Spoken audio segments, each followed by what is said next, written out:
Thank you for the introduction, and thank you for having us here. Unfortunately, I'm going to be the only one speaking today because Kerri had surgery yesterday, so she's not going to be able to talk. Maybe she's going to be able to answer some questions later, but just going to get started. I'll move this window to the other screen, and I'll just get started looking at my notes. So the American Century. Let me just make sure everyone can see the screen. Can you do it full screen? Is there any? It says it is full screen, but it's not telling me that. It's not showing me that. We can certainly see it, but it is not full screen now. Okay, interesting. It's full screen on my screen. Weird. All right, let me try again. I can just share the from Chrome if it's not. Let me try one more time.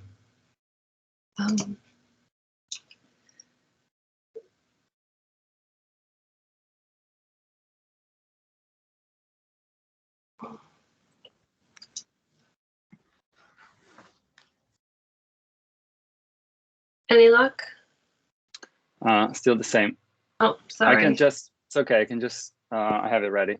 I can just share this other screen. And here we go. Okay, I'm gonna do it this way. Okay. Is everything good now? Yeah. Okay. So the American century, perhaps much shorter than we think, was actually a moment of exception in America's xenophobic history. The liberalization of immigrant law in the post-war era was a Cold War anti-communist gesture that ran counter to the US's traditional exclusionary practices and policies.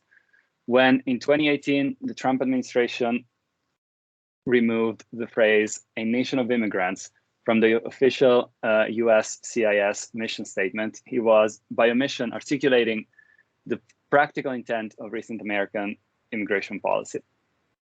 This was a posture maintained not only abroad, but also within the United States through the maintenance of the racial and class hierarchies that define Americanness as whiteness.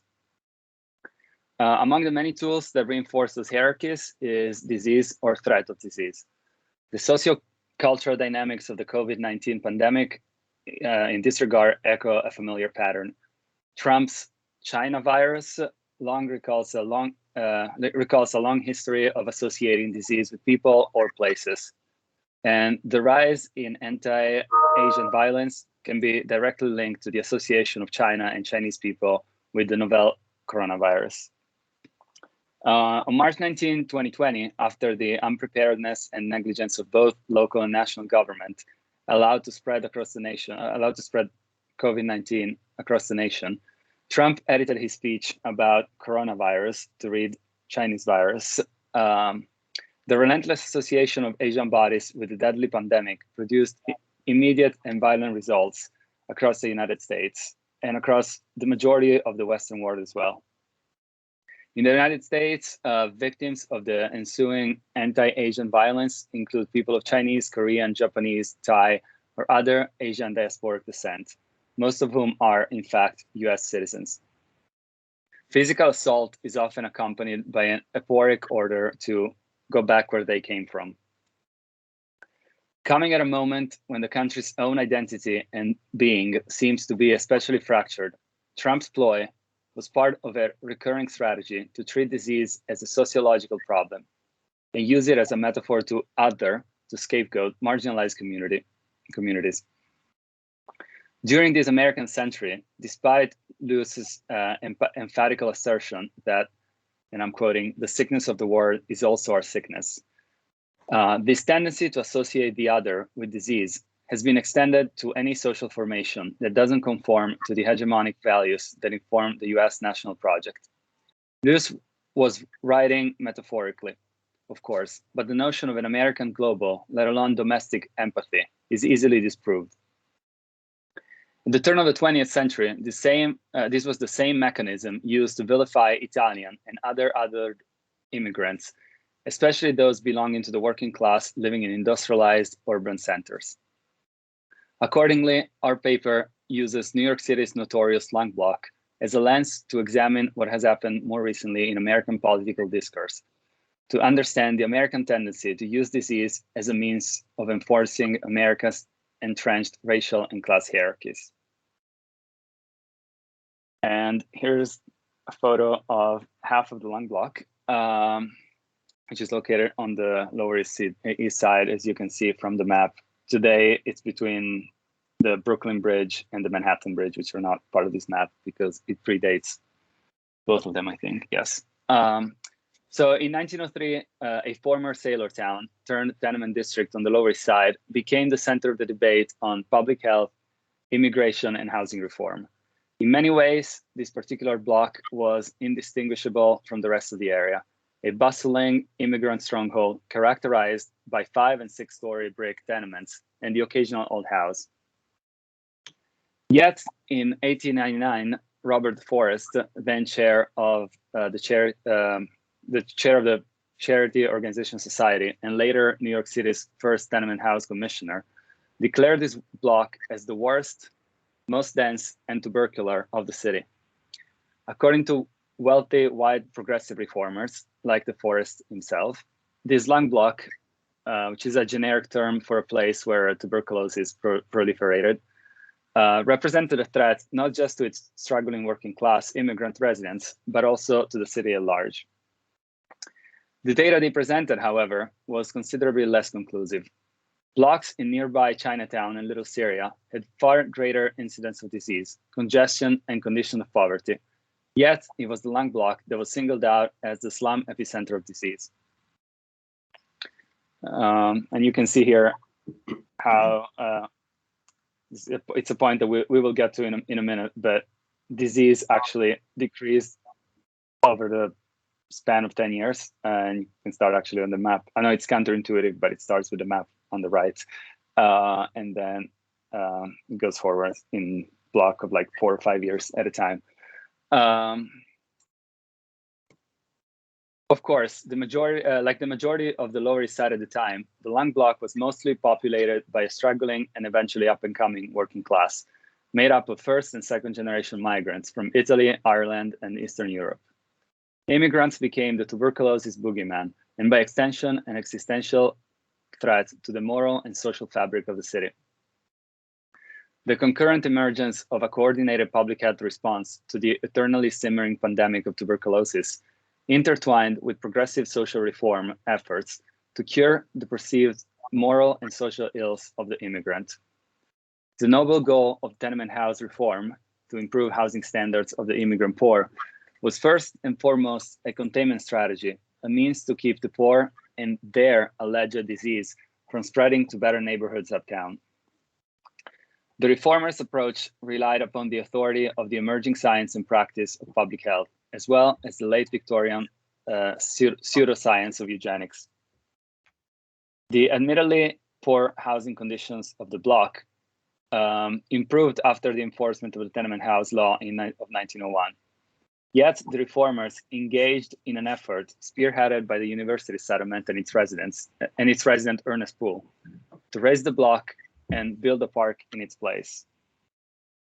It was indeed Poole, journalist and future Pulitzer Prize winning author, in his short essay, The Plague in Its Stronghold, who coined the term lung block. In a later writing, he admitted that he was surprised that the term caught on because he had made it up on a whim.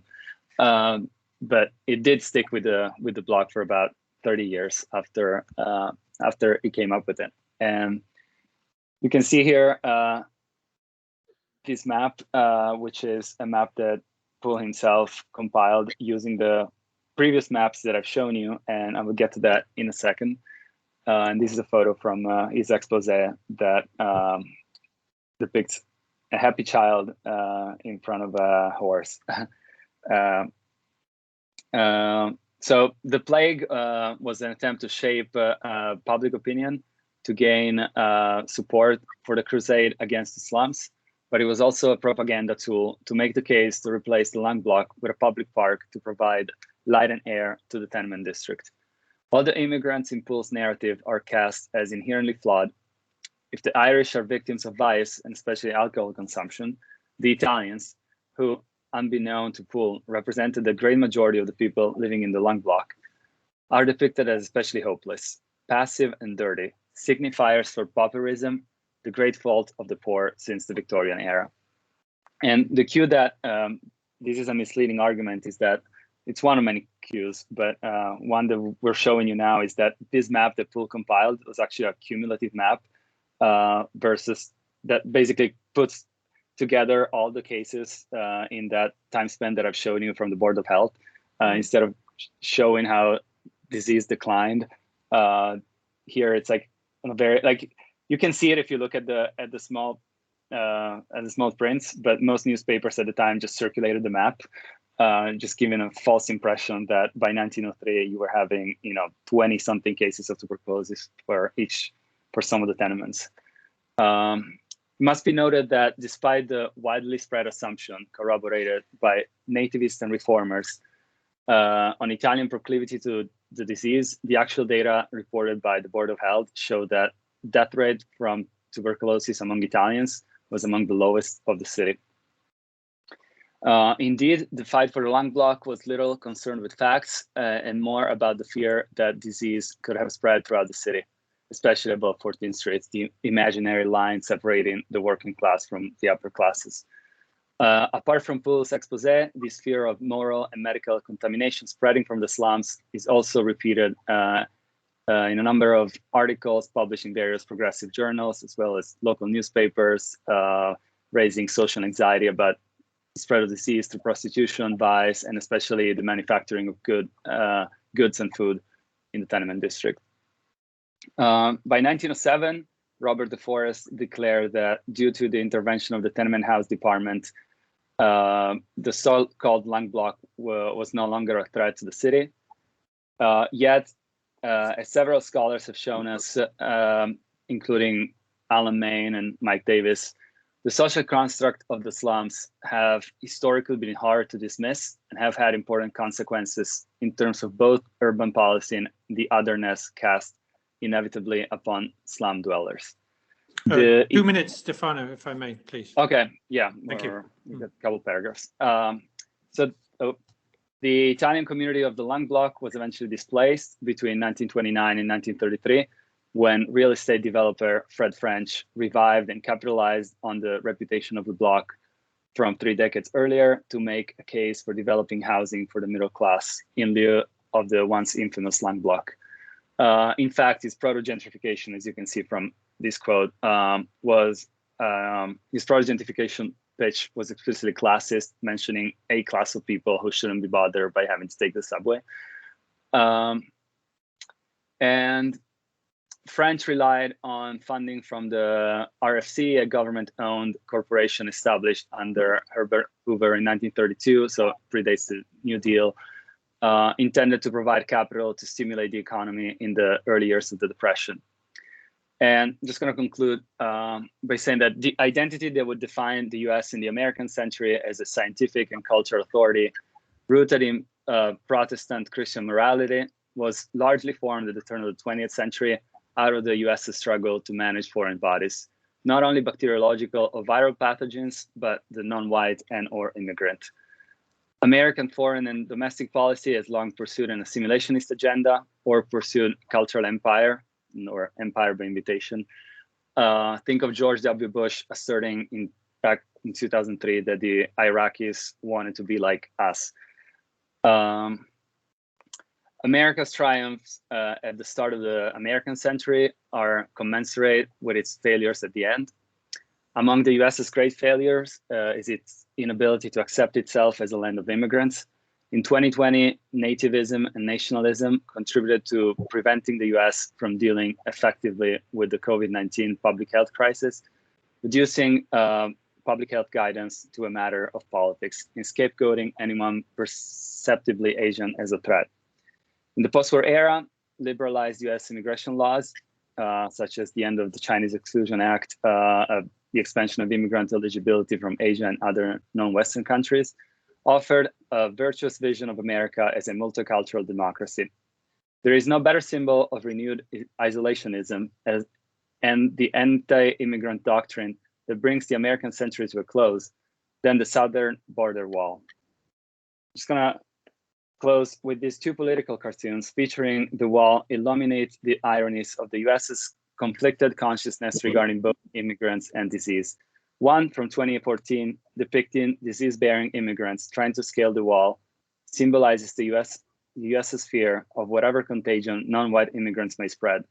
The second from 2020 depicts the border wall as containment for the rampant virus that America failed to control within its own borders.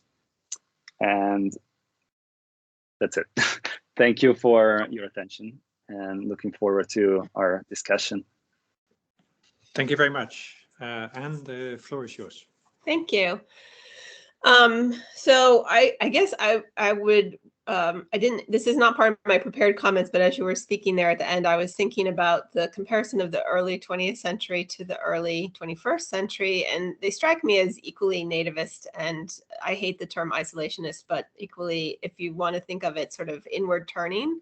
So I think that's a kind of interesting comparison that occurred to me as I was listening to that. I'm not a person who studies the American century per se, so even though I study foreign relations, so that's not something that is foregrounded in my thinking about the rise and fall of the American century, but it is striking to me how strongly Americans responded both in the early 20th and early 21st century to this perception that the nation was changing in ways that those who were speaking out and already here found threatening. Okay, so turn to my more formal comments. Stefano, Morello, and Kerri Culhane have provided us with this fascinating comparison of the ways that immigrants of two different time periods and from different parts of the world were associated, sometimes without much grounding in reality, or often without much grounding in reality, with disease. The opening of the paper reminds us that this kind of association is commonplace in US history, before turning to the two cases, primarily exploring Italians and tuberculosis in early 20th century New York, and then evoking at various points Chinese Americans, and in the paper more than in the presentation, or Asian Americans a little bit more in the presentation with COVID today. The Italian immigrants were roundly criticized for what observers perceived was their higher rate and incidence of tuberculosis than others in the city, and blamed placed on their willingness to live in conditions, especially of filth, that others would not tolerate. Again, perception, right? Not reality. In the end, the lung block was where this supposed concentration of Italian TB sufferers lived, could only be quote unquote solved by being demolished, by being razed to make way for a more Americanized and hygienic apartment building peopled by more Americanized Italian Americans, right?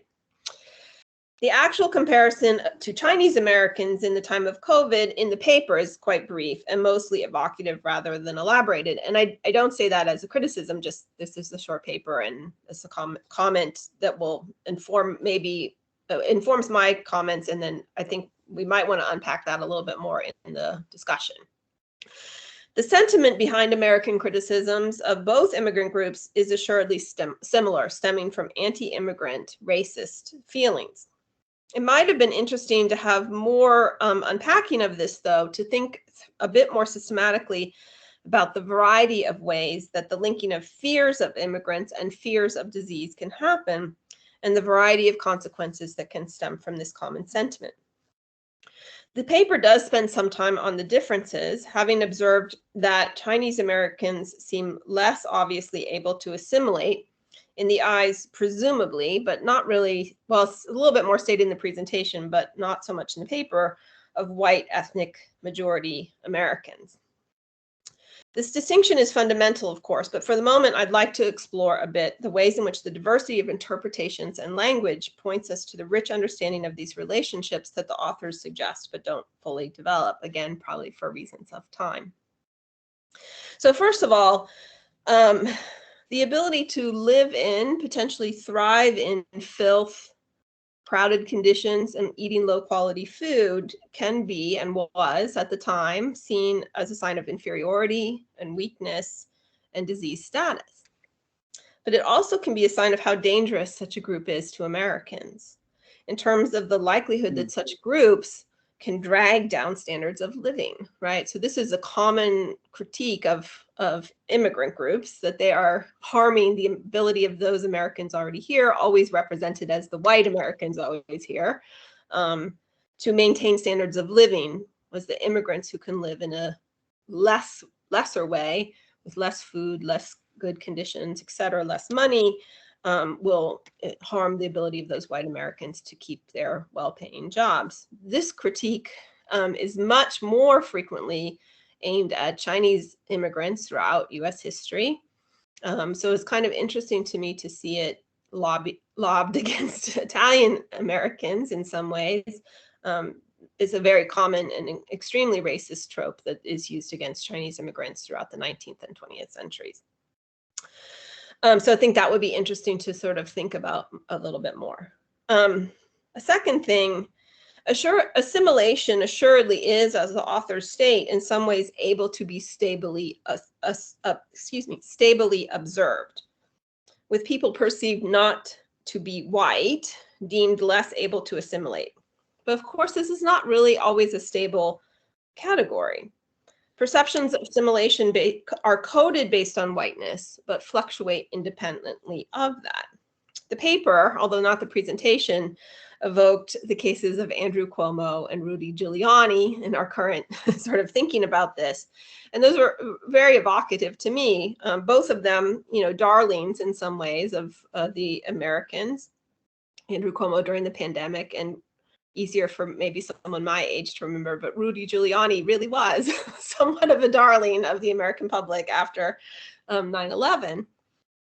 But both of whom, as soon as they engaged in quote unquote problematic acts, suddenly were mocked and criticized in ways that brought their Italianness to the fore, right? So this notion of assimilation is somehow thin or unstable, right? It can be evoked easily for almost any group, more easily for Asian Americans, assuredly, but certainly still a possibility even for Italian Americans. A third thing I was thinking about is that disease itself, of course, is unstable as a metaphor, an analogy, and category. So in the paper, the categories of tuberculosis and COVID are in some ways assumed. Now, this is a short paper. Of course, this is not time to unpack all these critical terms. But as I was reading, I was thinking about the variety of ways that tuberculosis was discussed in the early 20th century. It was, as here, associated with poverty and filth and the foreign, but it was also equally associated with poets and romantic young women. And then again, as sanatoriums grew in popularity and accessibility, there was a different kind of discussion about the environment, a more positive one. It's embedded a little bit in the paper and in the reformers' discussions, but there's a lot of discussion about claims that access to clean, fresh air and good food and healthy living would be curative. So then that is a notion implicit in the reformers' critique as discussed in the paper. But I would love to hear what the authors think about the ways the language of disease itself cuts across the language of immigrants, both of them, both actual things and both constructed things, right? They have both. So that's a four-way cross. That's a little complicated to do, but maybe possible. And then finally, to sort of bring it back to thinking about foreign relations in the American century, disease is perceived as a threat, but it works kind of differently in the two cases here, right? COVID and tuberculosis. So for the case of tuberculosis, in the Italian Americans, this was a threat of a particular group of people who were already in the United States that may threaten their neighbors, right? COVID was considered a China virus, partly because Trump wanted to make it part of the discussion about the conflict between the United States and the People's Republic of China. So he was evoking COVID as a threat to the United States from China because it was part of a broader geopolitical struggle. So he's attaching it both for racist reasons, right? But primarily because of this geopolitical reason that he wants to make China look bad. And it, of course, adheres to Chinese Americans and Asian Americans more generally, as you completely say. But that is a distinction. Tuberculosis was not a threat from Italy or needing to be attached to Italy as a country. So there is a little bit of a difference in the ways that I think that discussion happens and the implications for thinking about the polity more generally. So the fact that I have so many big questions strikes me as the sign of how amazing this project is, because it touches on so many things that we think about and need to think about more. And so I'm excited to hear about this and to know that there's a bigger project and a book in the working. So thank you for allowing me to comment. Thanks, Anne. Stefano and Kerri, would you like to respond to any of those points? And meanwhile, everyone else who has joined us, please do raise your hand if you would like to add a question once the authors have had a chance to respond. I see that Kerri has unmuted herself, so I'll let her speak. You've heard my voice quite a bit. Well, I'll talk for as long as I can. I apologize if I'm talking funny. Thank you very much for those extremely thought-provoking and generous comments. I think something that we did struggle with in trying to encapsulate this extremely large and multi-tentacled argument in a paper and then even smaller presentation is that disease and immigration tends to touch on many aspects of our lives as Americans and in general.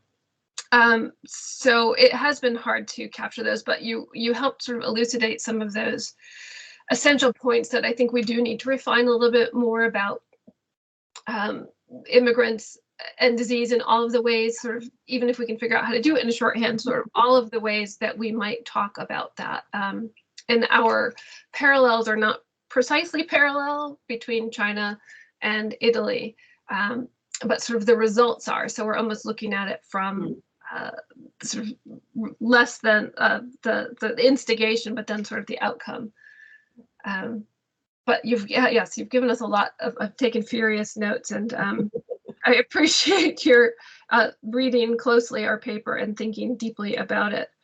Something that struck me yesterday in the presentation, in the keynote presentation, was the idea of sort of the cultural response to disease. And I think that's also something that we need to articulate a little more closely, how much this was embedded in the culture rather than just sort of reformers versus immigrants, but that it really echoed deeper into sort of all classes of culture across this racial hierarchy that we are, and class hierarchy that we are defining.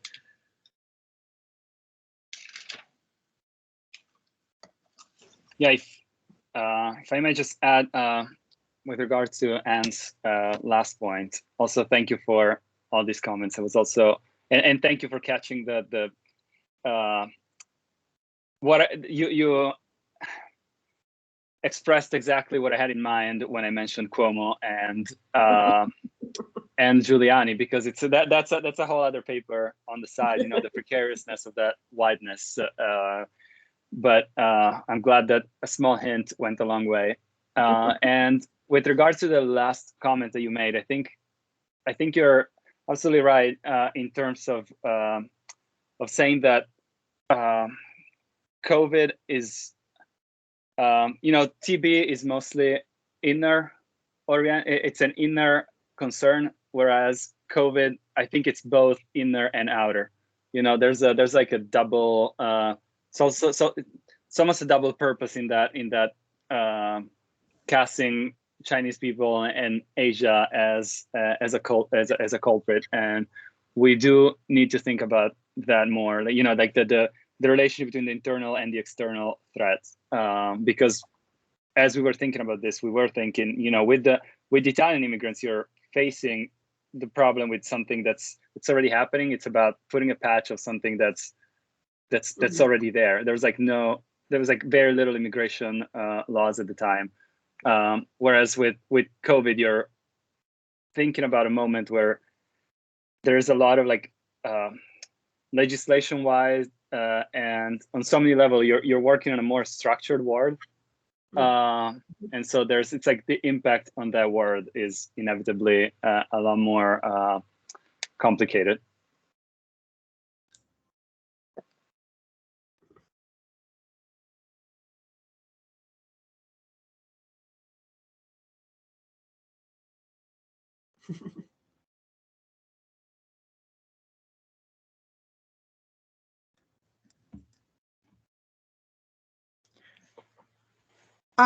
This is Naomi Rogers. I'm going to unmute myself because it looks like Giles might be frozen.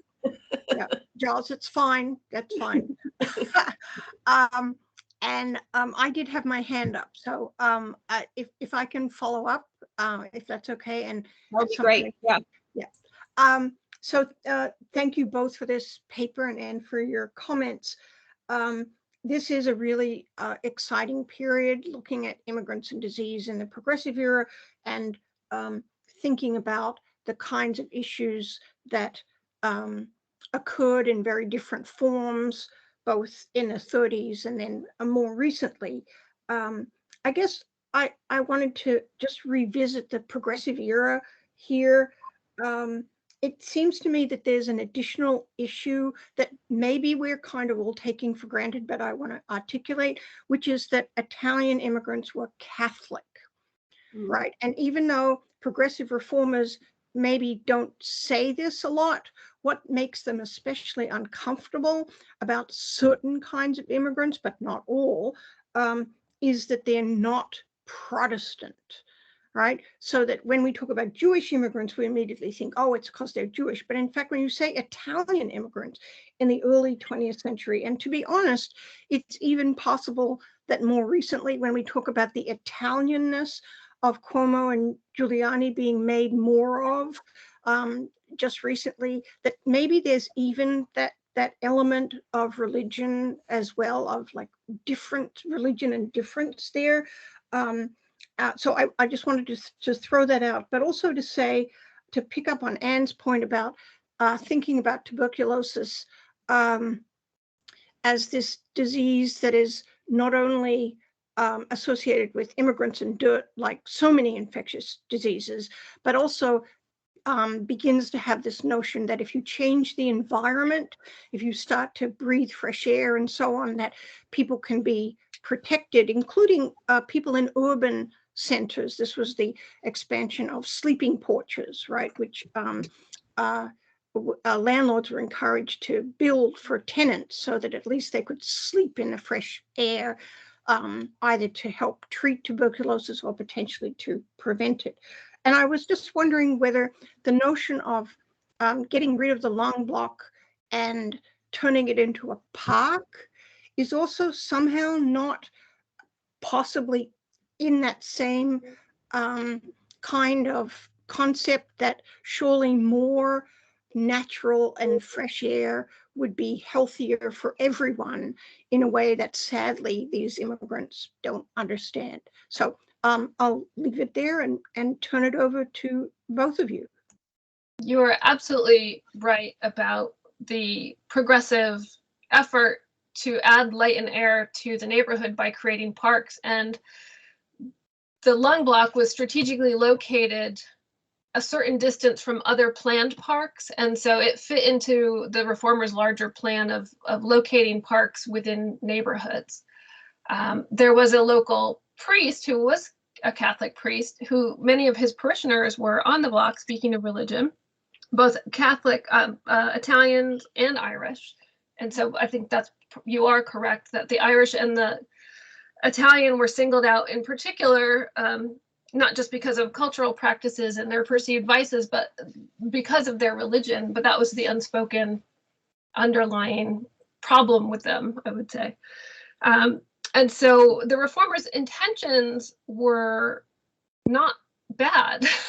They were actually informed by this sort of emerging science, but how they went about doing it and how they made the case for it was slightly deceptive. And the local parish priest actually said, you know, you're trying to kick out poor people And so he said it would be hard to imagine helping the poor by unhousing the poor, because they would be displacing so many people from this block. But all of those issues are entirely entwined, which I think is why it makes this something that we need to tackle in a larger format, because there are so many complications of sort of factions and policies that intertwine on this one little block. But thank you for those comments. Yeah, if I might just add to that, I think Father Kerri, the priest that Kerri was referring to, is actually a figure that connects both of the points that you raised. And there's like a quote that made the headlines of the New York Times at the time. Was like, my people need homes, they don't need a park.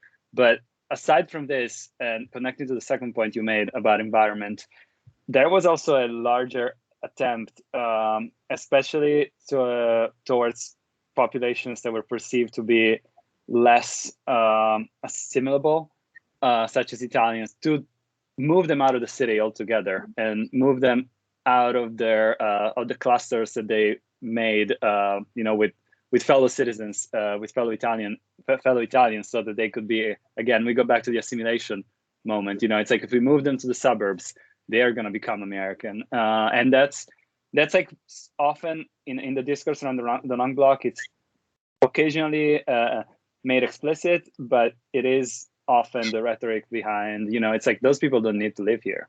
Those people don't need to be in the city. They're like, why? That there's a problem of overcrowding. There's like, we didn't say this, but there were about 4,000 people living on the block at the time Poole was writing, and there were, like, I think close to 3 times more at the end of the of the first decade of the 1900s, when disease had gone down. So there's also that this association between disease and congestion that we're trying to flesh out. But anyway, it's like there's this idea, like, these people don't need to be here. Like, why are they here? Yeah. And thank you for your comments and your question. Thank you both. So I want to call on others to see whether anyone else has additional questions. Yeah, I think Giles has had to go away and reboot or something. So if anyone else has a question or.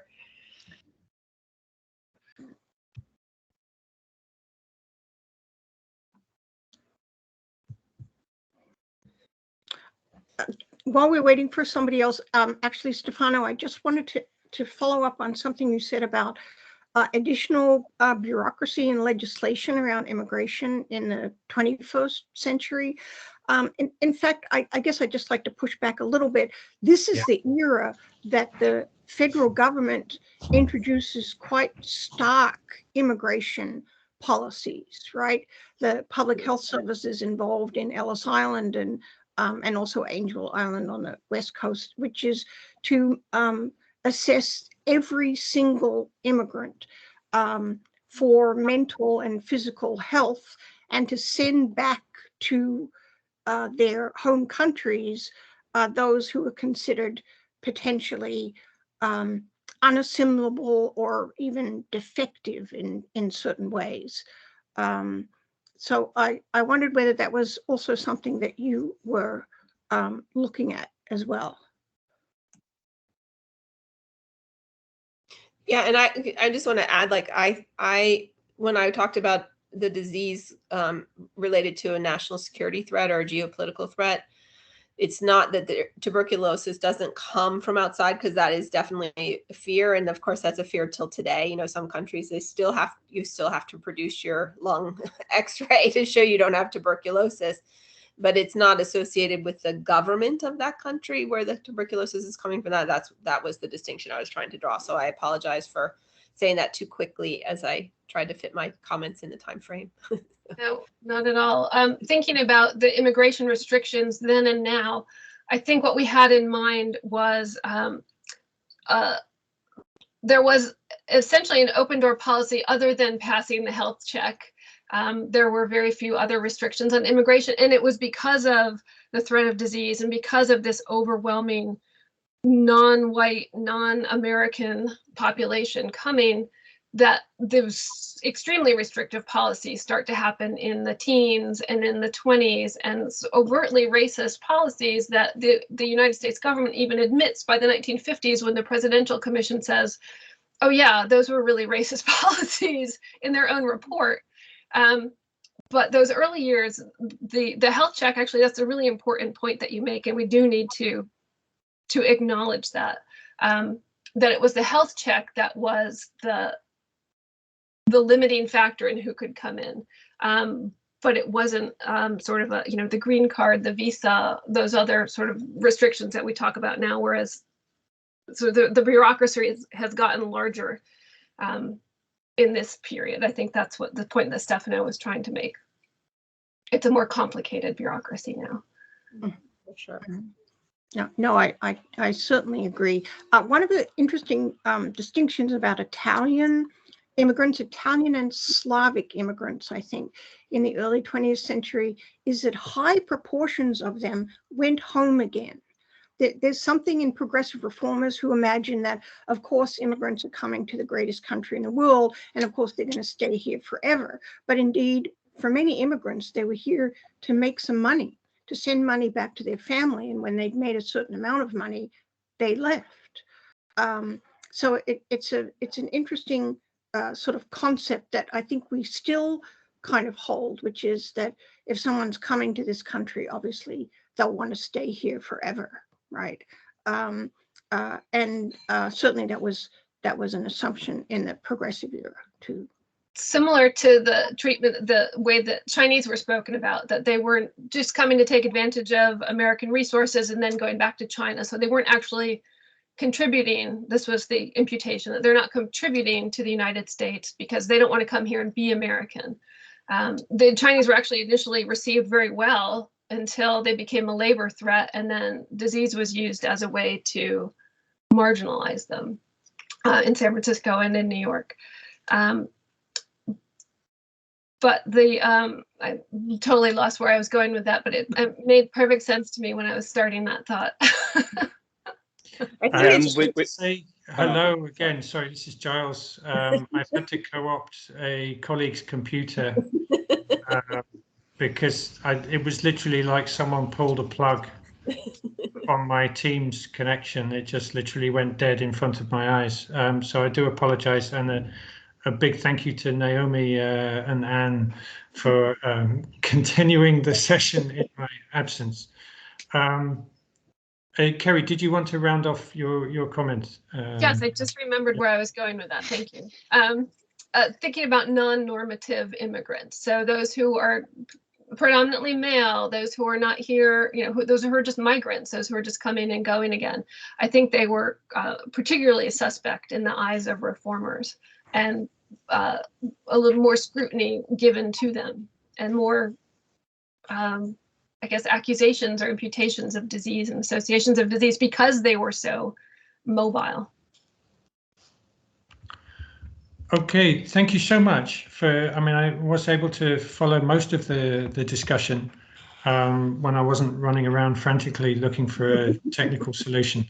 I'd like to thank the two speakers for the presentation in that first session, and thank you also to Anne for the wonderful comments, and maybe the three of you can connect via email, and if you have more detailed written comments, that would be wonderful.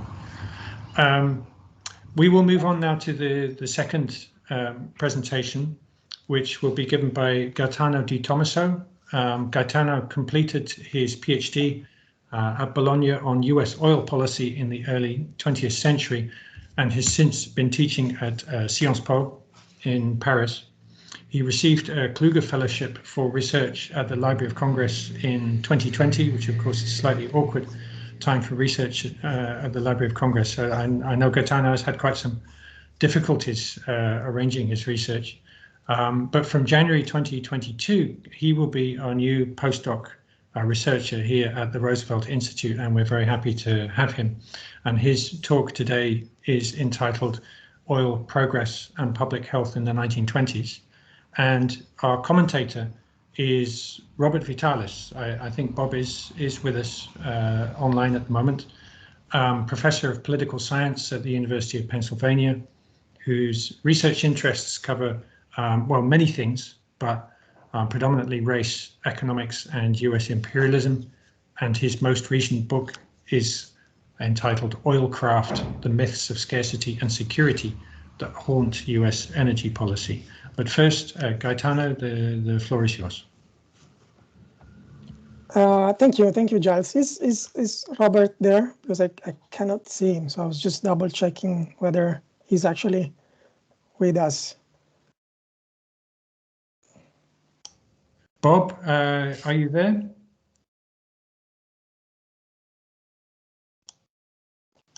Okay, perhaps not. I did see someone in the participants list who I thought would be Bob, but yeah, we will we'll manage. Okay, Gaetano. So I can go. Okay. Hello, everyone. Good afternoon or good morning. Thank you, Giles, for organizing this and for the opportunity to be here today. I'm very happy to take part in this conference. Surely humbled to be part in it. I'm not an expert on public health by any means, so I'm here to present you a story and test my ideas, but I'm counting on your feedback and insights. First and foremost, Robert, so hopefully it will appear soon, but other than that, let's get right into it. In a nutshell, what I'm trying to do is to study the moment when the oil and gas industry, or better, the development and the expansion of the oil and gas industry came to be considered as a public health issue or threat that needed to be addressed at the federal, national level in the US. I'm looking at the role that specific local groups and communities had in this process. The claim is that the shift towards this new public health awareness, so to speak, took place in the 20s, which is to say more than half a century after the beginning of the oil industry, and therefore after decades in which oil leaks and production waste continue to accumulate around the thousands of American extraction and refining sites. Indeed, lawmakers began to discuss the matter in Washington only a few years after World War I, after those issues were brought to Washington by local actors. And that's the other part of the argument, which is to say that this is mainly a story from below. During a period when the oil and gas industry was making tremendous advancement, not only in quantity, but also in quality, thanks to the introduction of thermal cracking and the launch of the petrochemical industry, which among other things soon transformed agriculture thanks to the introduction of new fertilizers. So I think that looking at the proliferation of fossil fuels and petroleum derivatives specifically as a public health problem offers a peculiar perspective and gives us the chance to understand a bit more about how the nature and practice of public health changed during the progressive era. What we have in those years, and this is an expression that was used yesterday at the end of our keynote speech, it's a shift in the notion of health. I'm saying this because the 20s absolutely do not represent the first time that people in the US or elsewhere, for that matter, took notice of the enormous waste and pollution associated with the oil industry's activities. Extraction, refining, and transportation, all the steps of petroleum production came with their own spillages and contaminating agents. Americans have been complaining about oil companies' mode of operations throughout the last part of the 19th century. Some places, especially along the coast, which is where the industry concentrated its operations, had already turned into ecological wastelands by the beginning of the 20th century. Yet the two main arguments used to ask for the introduction of new regulations that could curb oil industry operations before the 1920s had little to do with public health, strictly defined. The first one was conservation. The oil industry had to avoid waste and pollution, people and experts claimed, because it was important to preserve natural resources, according to the gospel of conservation of the time, and we can talk about this later too. The second one was purely economic. Petroleum pollution in water over the years became a problem, among others, for the fishing industry and for property owners and developers, since property around contaminated areas was losing values. There was surely a minority trying to sound the alarm about the degradation of the natural environment, as the aesthetic of most places was ruined, together with its fauna and flora, but especially when dealing with humans, oil was considered for decades simply a nuisance, something visibly unappealing, but not a health hazard per se. This has to do a lot with the dominant medical theory of the time, the so-called germ theory, according to which diseases were and still are caused by microorganisms and specific pathogens. The point here being that as petroleum did not contain germs, that's how it was understood, it was considered safe, technically speaking. In the 20s then, we see a change in the way finally oil was perceived. What various groups of people exposed to oil and gas industry activities. I'm talking about local members of the community, like workers, but also women associations, for example. So as natural or normal or healthy clearly changed as they began to invoke the specific notion of health and public health to mobilize the government, the federal government. What I'm interested in then is not simply the story of how the administrative and regulatory process expanded to include oil pollution, but the changing sensibilities and discourse that underwrote that shift in people's perception and understanding of health.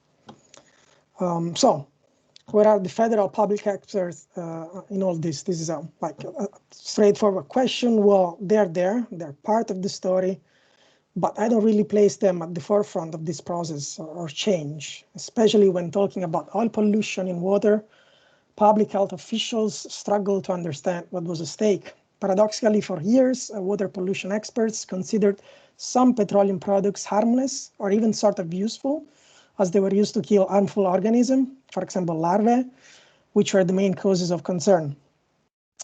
In this respect, toxicologists and industrial hygienists did better, but both fields were growing at the time and they were not quite there yet. This is why, to me, it's I'm particularly interested in the idea, in the role of that specific ideas and experiences had within those communities in creating so-called narratives of health and disease around oil companies' activities and products. In practice, this means looking at how health was presented and represented, what kind of language the various actors, activists, but even newspapers used to describe instances of pollution and contamination, as well as those who had to leave and those hazardous substances that were, and what kind of also remedies were sought. To give a few more details about the specific historical cases, there are two main areas or set of events on which I'm focusing on. The first is specifically the increase of oil pollution in American waterways and along the coast. One of the leading causes of the worsening of conditions in those places was the extraordinary increase in the number of oil burning vessels and cargo ships transporting petroleum products after the war. And that the habit of dumping close to the coast, the oil-contaminated water and sludge that resulted from the cleaning of oil storage tanks and compartments. There was no regulation at the time, so they just dumped everything at sea. Several groups started lobbying Congress after World War I, including the National Coast Anti-Pollution League, invoking federal regulations and mentioning the health risks that they were facing. This group obtained first win in June 1924, when Congress approved the first Oil Pollution Act, finally prohibiting intentional fossil fuel discharge in American coastal waters. The second area, the second set of events, the second story is the debate surrounding the development and marketing of a truly revolutionary product, which was leaded gasoline, that promised to improve immensely engine efficiency. It also, however, caused a series of horrific deaths due to lead poisoning among plant workers in 1924. These are the same months in which the other piece of legislation was being passed. This is a side note here, but what's also interesting here is that both stories have a very specific geography. They are both linked to the same location, which is to say the wealthy areas along the coast of New Jersey and New York. That's where the plants producing leaded gasoline, where the deaths and the accident occurred, were located. And that's where most of the groups advocating for new legislation on oil pollution were coming from. This possibly says something also about the voices that were being heard at the time, considering that instances of oil contamination were actually widespread across the country, but those were apparently the most effective. In any case, to conclude, what we saw in the 20s then, and I'm stressing this because it's one of the themes of the conference, was the clash between ideals and objective of an emerging oil-fueled modernity, if not in fact civilization after World War I on the one end, and public health needs on the other. Yesterday, Giles talked about the relationship between public health and American ascendancy in the 20th century. Well, there was this question that seems to be lingering in those years, which was what's the level of risk that society was willing to take for industrial progress. In the 20s, this tension was in full display as this terrible level of pollutions and the growing number of petrochemicals pushed Americans to reconsider and expand federal responsibilities. The story, however, doesn't have an happy ending, since the attempts to expand the overseeing action of the federal government were not entirely successful, and we can also talk about this later. Nonetheless, it was in the 20s that the public health hazards associated with the oil industry became visible, not only at the national, but also at the international level. Since it's exactly in those years, and that's also a different part of the story, that the US government organized the first international conference on oil spill and dumping at sea in the attempt to tackle the problem at the global level. So to conclude, I think that studying how people reacted to the contamination of US waters and the decision to market hazardous products, like for example, leaded gasoline, opens a windows, among other things, on this interaction between the oil industry and society, and more broadly on how the American polity has faced challenges to its well-being during this long American century, in a way that I hope they could be possible, useful lessons also for today. So thank you. And I managed to stay within the 10 minutes, which is great. So thanks again. Thanks very much, Gaetano. Really appreciate that. I will open the comments. If Robert, if you are there, do please join us. Like I said, I assumed he was with us, but apparently not. So I think we should continue and then just open up for debate. And I'd like to offer some initial comments from myself, if I can step into the rather enormous shoes of Professor Bob Vitalis, which feels a bit uncomfortable, but I'll do my best. The first thing I would like to pick up on, Gaetano, is yesterday Naomi talked about when she was talking about polio vaccination and the response towards polio as basically a threat to society or damaging, undermining US society. She talked about the importance of race, class, but also region. And I thought that comment on region was really interesting, that as we also saw with the first paper in the session today from Kerri and Stefano, region, location, to how a particular manifestation of disease or health threat in a particular area can generate a particular response and have a wide-ranging impact. And you said at the end of your presentation that you're really focusing in on New Jersey, New York. So the kind of activism that you're looking at is a predominantly New Jersey, New York phenomenon, which I imagine does have definite racial and class implications, whereas what you're talking about doesn't really manifest itself in, say, Texas or the Gulf of Mexico or other regions. So I just wondered if you could unpack that a bit first. And the second thing I wanted to comment on is you tell us a bit about the legal battles that came on stream in the 1920s and how suddenly public health was pushed to the forefront. But it's unclear where, how long your project does go through the American century. You talk about the 1930s, but it's difficult for the reader to really see, okay, how far do you take this debate and the use of discourse to describe these particular public health issues. And I wondered if the influence of the oil industry on scientific research is an element in your study, thinking here of comparisons with tobacco and all those amazing advertisements of doctors happily saying, yeah, my favorite packet is Lucky Strike.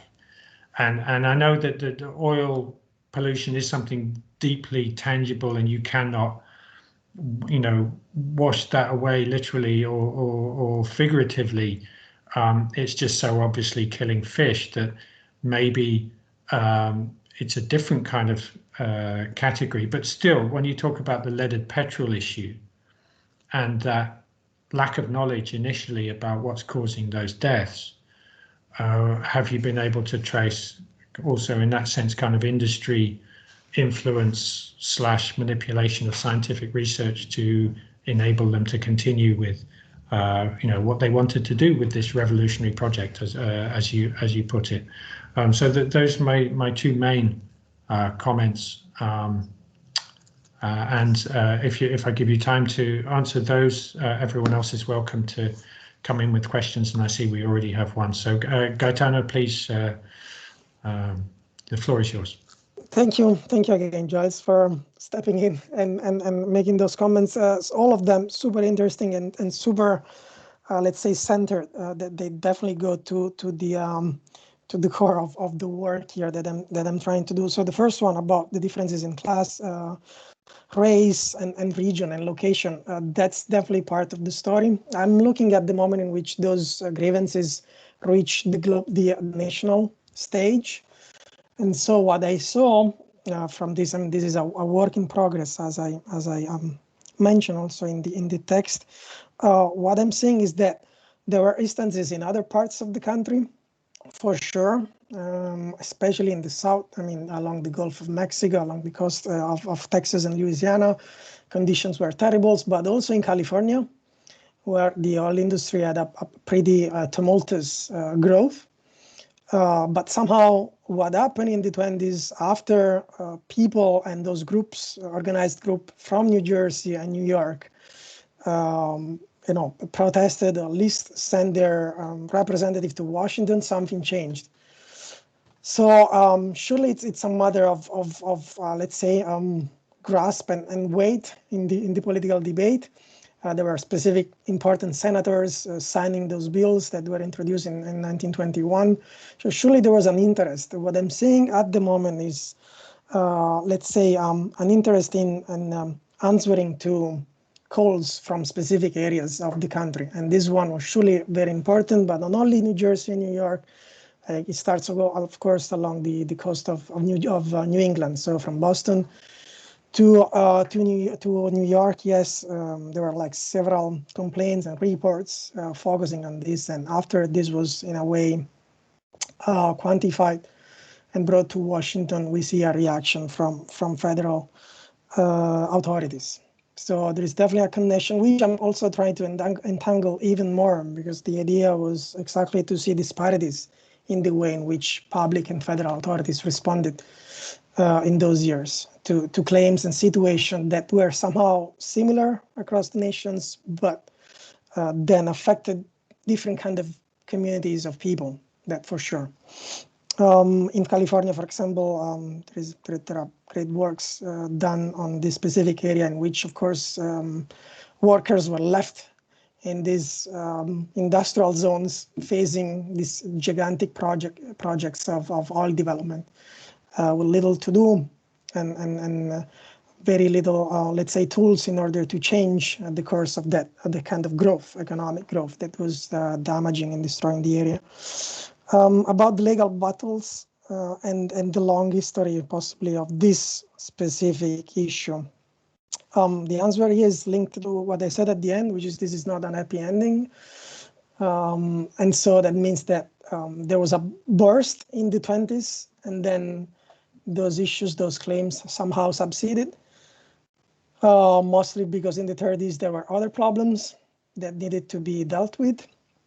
And so we see this moment in the mid-20s where federal authorities are trying to do something. They do pass legislation, but it's also a battle that it's a losing struggle in the midterm. Those issues will resurface in the 50s and 60s, when then after, let's say, a totally different series of popular movements and associations, we see this kind of, let's say, story being put on a different path of success. But at this point, those efforts failed. What happened is that the legislation that was passed in 1924 concerned only vessels and not plants that were on land, so they had a limited effect. And about leaded gasoline, the product was suspended for a few months, but then, and that's a connection with your last point, talking about the influence of the oil industry, then after a series of debates that actually lasted months between public health experts, the green light was given again to oil companies to start producing and selling the product. As we know, it lasted until the 80s, and when finally leaded gasoline was outlawed in the US. And the reason was that public authority lacked the expertise that were instead in the end of private companies. So in many cases, those investigations were somehow directed by private companies because they provided the technical tools and the expertise to make the assessment, the technical assessment on those products, on the toxicity, for example, of lead and leaded gasoline. So it's actually a terrible story because federal authorities, also the Bureau of Mines, did an investigation even before the product was put on the market, and they cleared leaded gasoline for sale. Then people started dying. In a matter of a few weeks, about 30 people died. And so they took the product out of the market. It lasted about 1 year, this kind of ban. And then eventually in this debate that took place in Washington in this day-long conference, it was down to, okay, maybe this is harmful to society, but we don't know how much. Should we really risk stopping the production of this specific product that is going to change the way in which we develop this sector, transportation industry, the automotive industry, and so should we really do that based on simply on fears and our limited understanding how things works? And so eventually they had their way for the following decades. So definitely there was an imbalance of power there between private actors and federal agencies that were trying to respond to the grievances that those communities were bringing to Washington at the time. So yeah. And in terms of the project, yes, I do want to, so the idea was to bridge a gap, in fact, between the kind of scholarship that does talk about, of course, studies public health and the environmental movement that starts from the 60s. So focusing on environmental health in a period in which we do not see as important as other periods of American history. The idea was to find a way to connect studies on industrial workplace hazard and as I mentioned, industrial hygienists, toxicology, and public health, with something that we see developing decades afterwards. So. Thank you very much, Gaetano. We have a couple of questions for you at the moment. I'll take them back to back. First, I think it's Nancy and then Naomi. Nancy, please. Sure. Thank you so much. I love what you're doing here and your idea of finding that intersection of the study of public health and the sort of environmental history.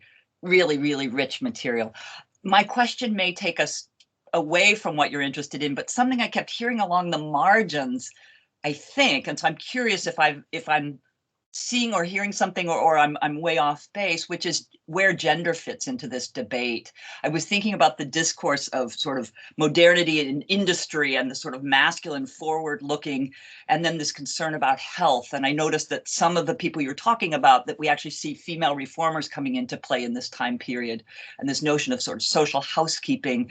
Is there a way in which gender runs through some of what you're looking at alongside these questions that Giles had raised, for instance, around class and region?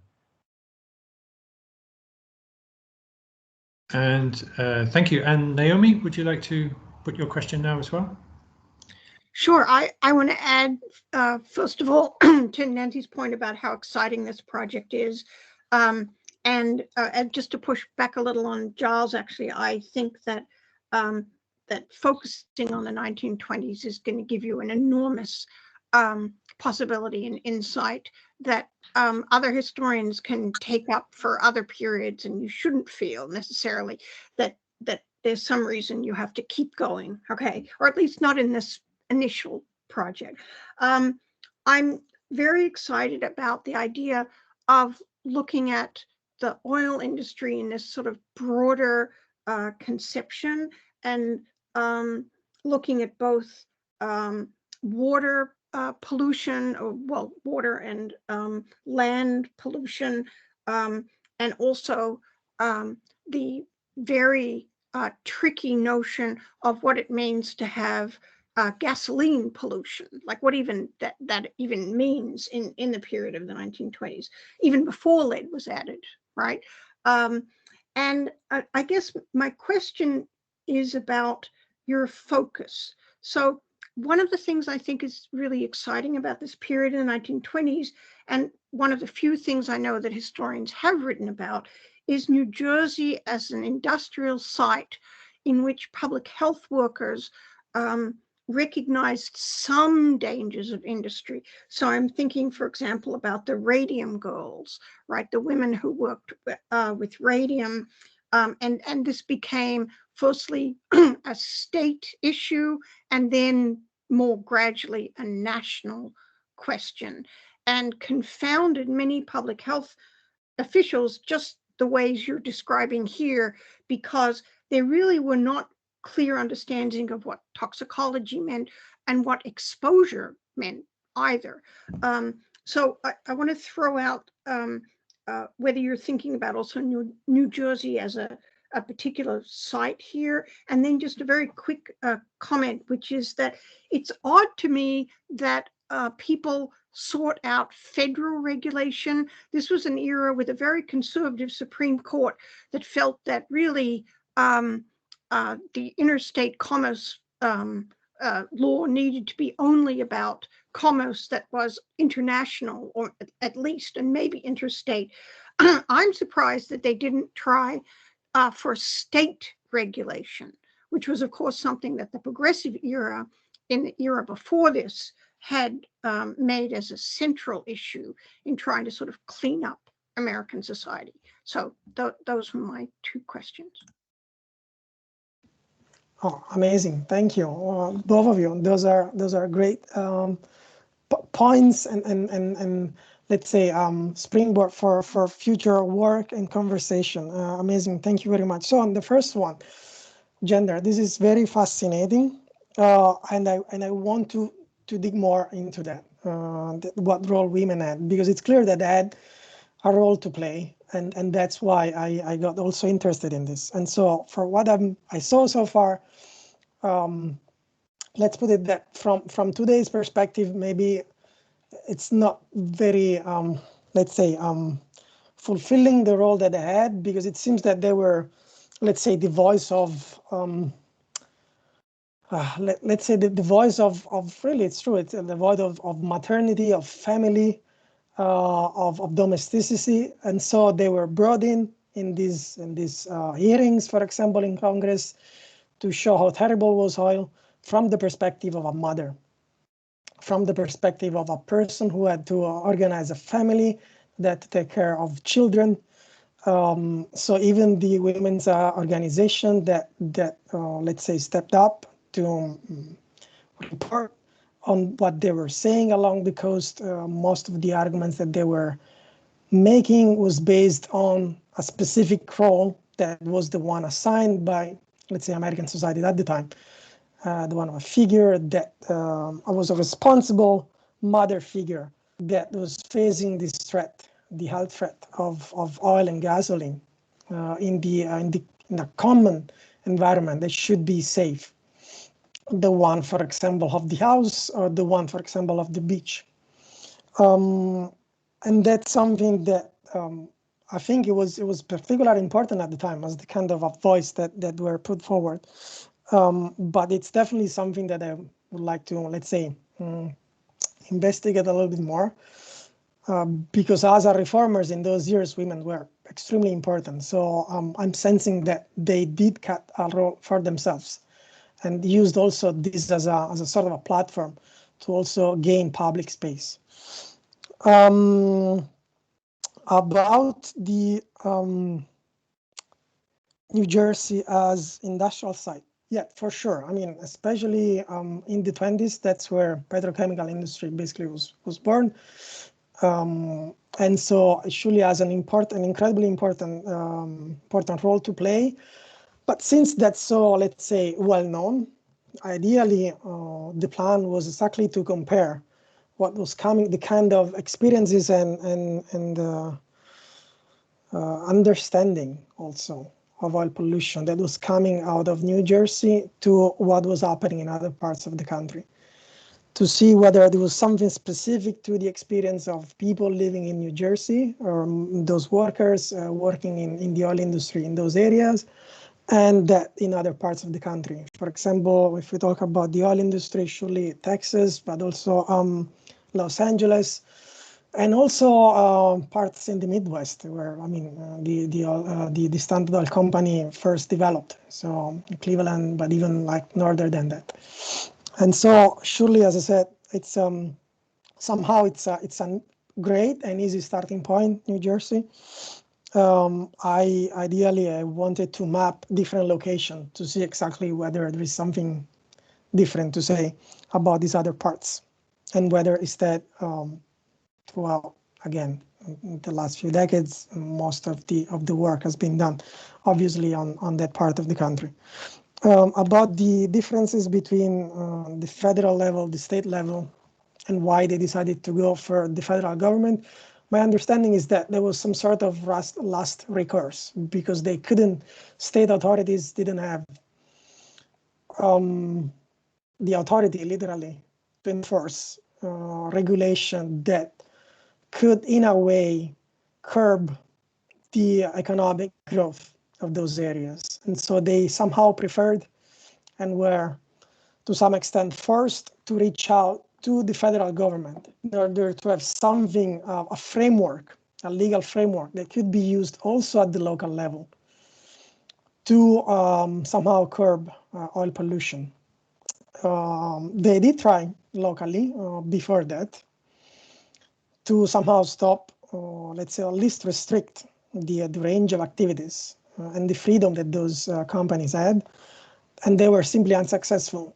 Part of this is because there were, as I said, vested interest also in the people, of course, running state and counties, in, of course, partnering with those private companies and letting them develop those specific area. And part of it that is that because it really lacked, I mean, the US lacked any sort of enforceable mechanism to stop, especially when you're talking about commerce that is interstate, which is what you refer to. And so they eventually turned to Washington. And to me, it was interesting that they even went beyond that, because in those years, there were people bringing those issues also, for example, the League of Nations. And so that's something that was happening also, for example, in the UK. So this ideally, it's a project that has very specific geography, but it's scalable, because in theory, we can make, let's say, some sort of connection, transatlantic connection here with what was happening in the UK. And as I said, also the League of Nations that also sponsored the follow-up conference in the 30s on oil spills at sea, after the one that was organized in the mid-20s in DC by the US government. So there was an interest, let's say, transatlantic global interest, and also in other states that was coming up from communities that were suffering from these exposures to oil industry's activities. So I think it's super fascinating, and surely something to say there about this circulation of ideas or experiences, in a way, about when talking about public health and vision of public health. Thank you. There was another. Kerri had her hand, but then she withdrew it. I don't know, Kerri, would you like to ask a question? I was only going to comment on women reformers, because we found in our work that in the late 19th century, reform became a place for women to be able to exert some sort of political power in a way that they didn't have direct power in government. And so, yeah, I think women reformers are sort of essential to any discussion of reform movements. And I'm sure you will find rich sources in your period as well. Absolutely agree. And, Thank you. Gaetano, if I can just add to that, Yeah. of course, the 1920s gives you a very special moment because women can vote. So when they're speaking, they're not just seeking additional public space. They actually have the hope that senators and congressmen will listen to them because they have the vote behind them. Yeah, that's true. They're leveraging the franchise. That's true. That's true. Nancy, did you want to come in on this as well?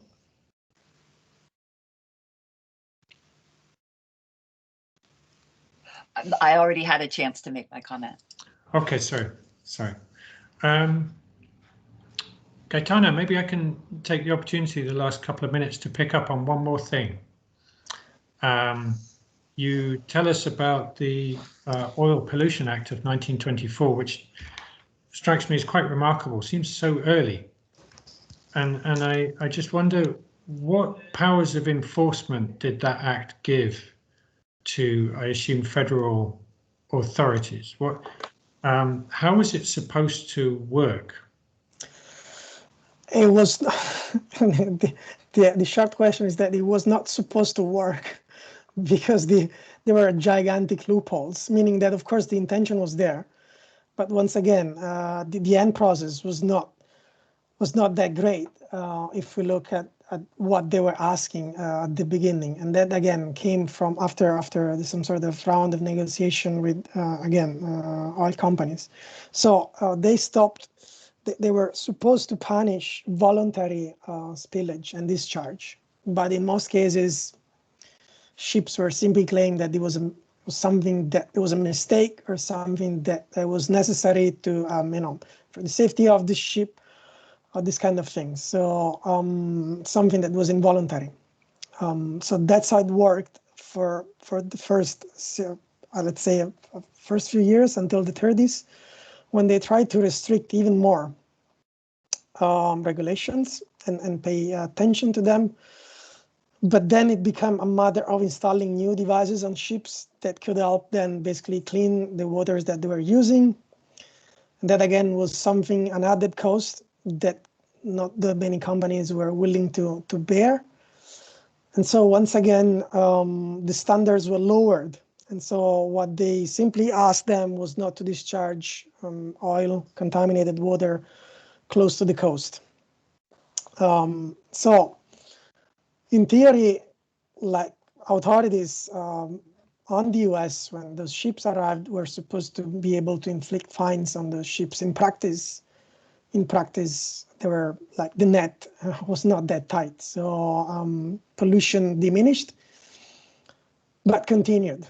And that's also why, again, the issue became somehow global in the following years, always with this kind of imbalance of power between the two sides, between private agents and actors and public and federal ones. Thank you very much. If there are no further questions, I suggest we round off this first session. Gaetano, thank you so much for presenting your project. I do suggest we follow up, and I'm sure we can reach Bob Vitalis. Yeah, I don't know. I mean, I was in contact with him a few days ago, so I'm sure something happened. So. Okay, well, hopefully nothing serious, and I'm sure we will be able to get his feedback eventually. Thank you very much, everybody.